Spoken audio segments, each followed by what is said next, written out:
Radhe Radhe. Welcome to my channel. मैं कुसुम मिश्रा। दोस्तों, आज फिर मैं आपके सामने एक नया वीडियो लेकर उपस्थित हुई हूँ।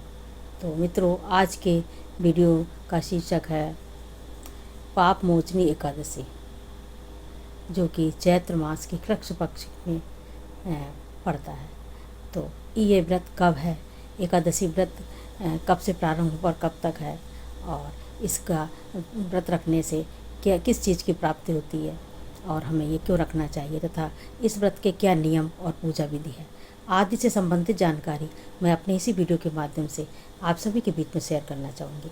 तो प्रिय मित्रों, मेरी बताई हुई जानकारी अगर आपके थोड़ी भी हेल्पफुल हो तो वीडियो को लाइक करिए, कमेंट करिए, शेयर करिए, और साथ में जो लोग नए आए हुए चैनल को सब्सक्राइब अवश्य कर दें, और साथ में एक प्यारा सा कमेंट अवश्य लिखें।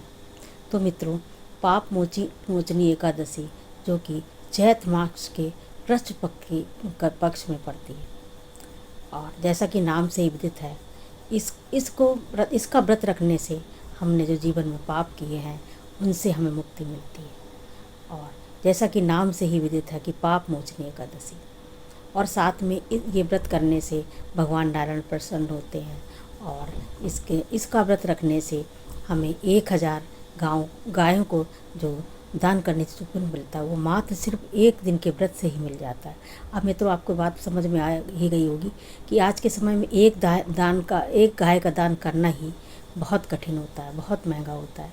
तो अगर हमें एक दिन का व्रत रखने से हमें 1000 गौ दान का पुण्य मिल जाए तो इससे फ़ायदे की क्या चीज़ है, तो अवश्य रखना चाहिए। तो मित्रों, ये एकादशी, मित्रों, ये पाप मोचनी एकादशी का व्रत भगवान नारायण की प्राप्ति के लिए, भगवान नारायण की प्रसन्न करने के लिए, उनकी अनुकंपा पाने के लिए अपने जीवन में हमें अपने जीवन में पुण्यों को उदय करने के लिए एक बहुत ही अच्छा मौका होता है।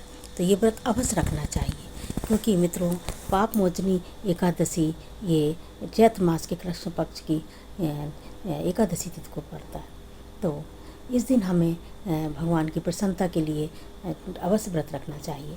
तो मित्रों, ये कृष्ण पक्ष की चैत्र मास की जो एकादशी है वो तिथि प्रारंभ हो रही है 14 मार्च दिन शनिवार को। ये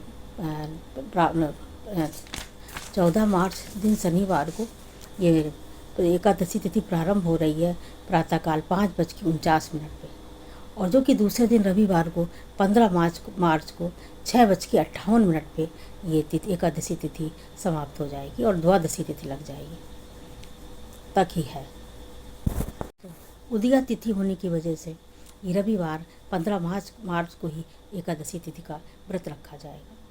तो और हमें करना क्या है, किस तरह से पूजन अर्चन करना है, तो हमें करना क्या है, रविवार 15 मार्च को प्रातःकाल उठ करके प्रतिदिन की तरह स्नान ध्यान करने के बाद स्वस्थ वस्त्र पहन करके, संभव हो सके तो पीले वस्त्र पहन करके, हमें सूर्य और तुलसी को जल देने के बाद हमें पूजा गृह के में आसन बिछा के बैठ जाना चाहिए। सबसे पहले हमें संकल्प लेना चाहिए, और संकल्प लेने के बाद उसको दाहिने हाथ में जल लेने के बाद बाएं हाथ से ढक करके इस तरह से भगवान के समक्ष हमें ये बोलना चाहिए कि हे प्रभु, मैं आपकी प्रसन्नता के लिए ये आज मैं एकादशी का व्रत रख रही हूँ अथवा रख रहा हूँ।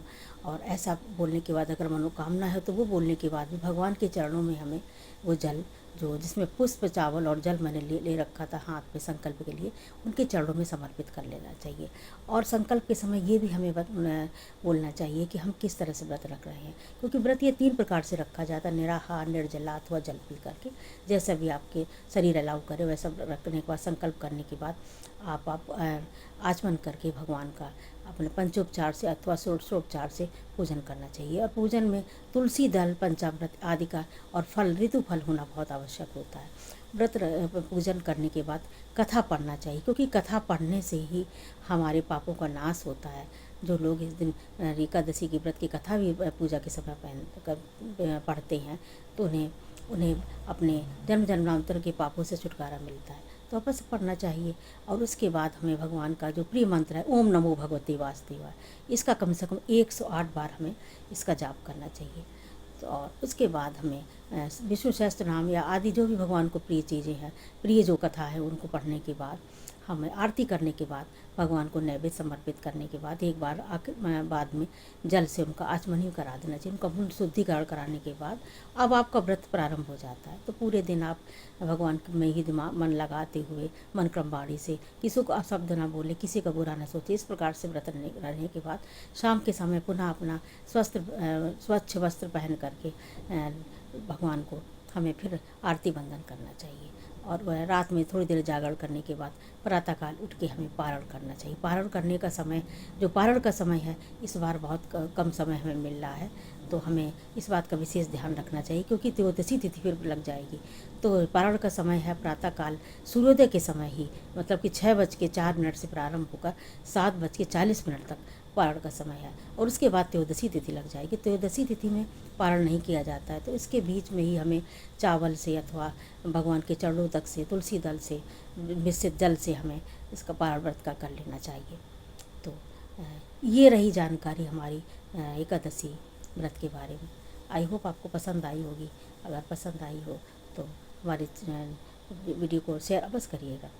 तो मिलते हैं नेक्स्ट वीडियो में। तब तक के लिए आप लोग हमारी वीडियो देखते रहिए और प्रसन्न रहिए, स्वस्थ रहिए।